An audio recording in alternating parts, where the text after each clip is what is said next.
তাহাজ্জুদ নামাজ নিয়ে সবার মনে একটাই প্রশ্ন, কোন সময় তাহাজ্জুদ নামাজ পড়া উত্তম?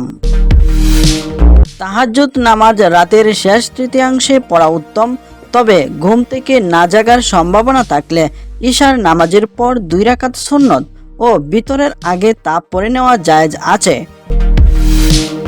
এ নামাজের রাকাত সংখ্যা সর্বনিম্ন 2 রাকাত আর সর্বোচ্চ 12 রাকাত পড়া উত্তম।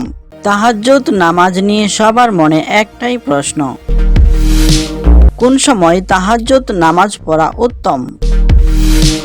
তাহাজ্জুদ নামাজ রাতের শেষ তৃতীয়াংশে পড়া উত্তম, তবে ঘুম থেকে না জাগার সম্ভাবনা থাকলে ঈশার নামাজের পর 2 রাকাত সুন্নত ও বিতরের আগে তা পড়ে নেওয়া জায়েজ আছে।